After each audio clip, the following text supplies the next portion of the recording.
കേരളത്തിലെ മുഖ്യമന്ത്രി എന്തെങ്കിലും നരേന്ദ്രമോദിയെ വിമർശിച്ച് കേട്ടിട്ടുണ്ടോ? അമിത്ഷായെ വിമർശിച്ച് കേട്ടിട്ടുണ്ടോ?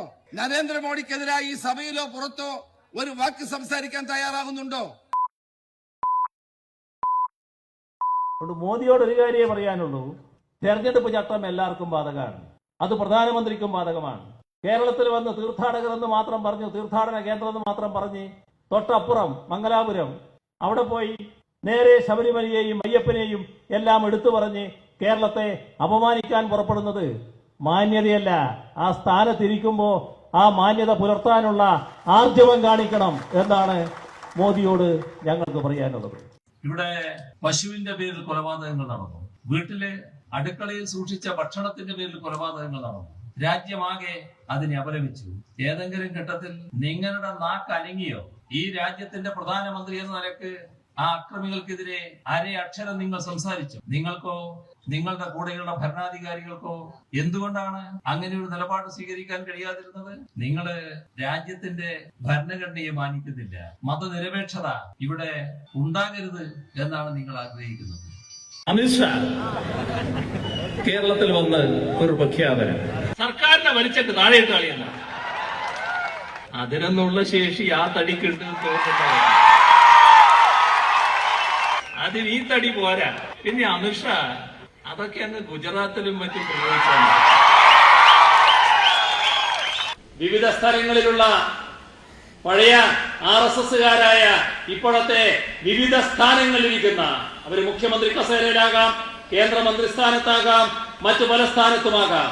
അങ്ങനെയെല്ലാം ഉള്ളവരെ കേരളത്തിലിറക്കി എന്തോ ഉണ്ടാക്കി കളയാം എന്നാണ് വിചാരിക്കുന്നതെങ്കിൽ ഇവിടെ ഈ നാട്ടിൽ ഒരു ചുക്കും സംഭവിക്കാൻ പോകുന്നില്ല എന്ന് മനസ്സിലാക്കിക്കോളണം. അമിത്ഷാ വന്ന് എന്തോ കാണിച്ചു കളയുന്നതായിരുന്നില്ലേ? അത് നനഞ്ഞ പടക്കം പോലെയായിരുന്നു. ഇതാണ് അവസ്ഥ. ഒരു സംഭവവും ഇവിടെ ഉണ്ടാകാൻ പോകുന്നില്ല. നിങ്ങൾ ഉയർത്തുന്നത് ഒരു വെല്ലുവിളിയാണെങ്കിൽ ആ വെല്ലുവിളി ഏറ്റെടുക്കാൻ എപ്പോഴേ ഈ നാട് സന്നദ്ധമാണ് എന്ന കാര്യം ഓർത്തോളണം. കൂടുതൽ കൂടുതൽ വർഗീയ സംഘർഷത്തിലേക്ക് നീക്കുക കാര്യങ്ങൾ. ഇതാണ് നിങ്ങൾ ഉദ്ദേശിക്കുന്നത്. അതിന്റെ ഭാഗമായാണ് രാജ്യത്ത് BJP ഭരണമുള്ളടമായാലും എല്ലാതടങ്ങളായാലും സംഘപരിവാർ ബോധപൂർവം വർഗീയ സംഘർഷങ്ങളും കലാപങ്ങളും വർഗീയമായ ചേരിതിരിവും ഉണ്ടാക്കാൻ വേണ്ടി ശ്രമിക്കുന്നത്. ഇത് കേന്ദ്ര ആഭ്യന്തരമന്ത്രി എന്ന നിലക്ക് അമിത്ഷാക്ക് അറിയാത്ത കാര്യമാണോ? നിങ്ങളുടെ അത്തരമുള്ള എല്ലാ നീക്കങ്ങളും നടക്കാത്ത ഒരിടം ഇന്ന് ഇന്ത്യയിൽ ഈ കേരളമാണ്.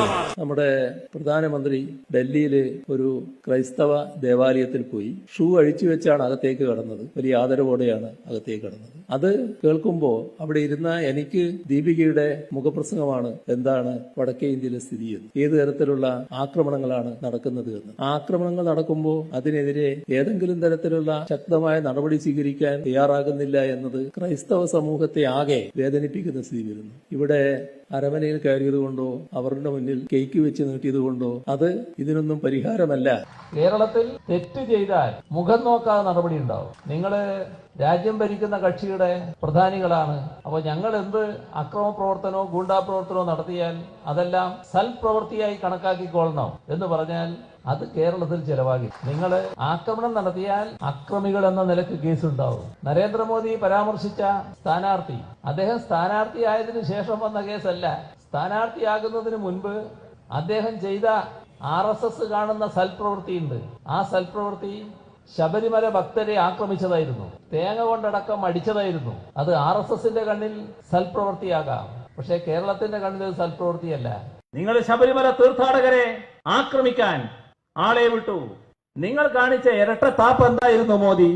നിങ്ങളുടെ കേന്ദ്ര ഗവൺമെന്റ് സംസ്ഥാന ഗവൺമെന്റിനെ അറിയിച്ചു ശക്തമായ നടപടിയെടുക്കണം, 144 അവിടെ പ്രഖ്യാപിക്കണം, നിരോധനാജ്ഞ പ്രഖ്യാപിക്കുക മാത്രമല്ല ഇവിടുന്ന് സേന, കേന്ദ്ര സേന ആവശ്യമുണ്ടെങ്കിൽ അറിയിക്കണം. നിങ്ങളെ ഗവൺമെന്റ് അല്ലേ സംസ്ഥാന ഗവൺമെന്റ് അറിയിച്ചത്?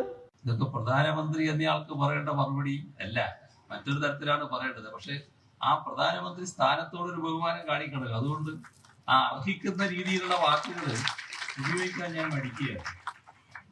സാധാരണ നിലക്ക് അല്പന്മാർക്ക് മറുപടി പറയാൻ പാടില്ല എന്നാണ്.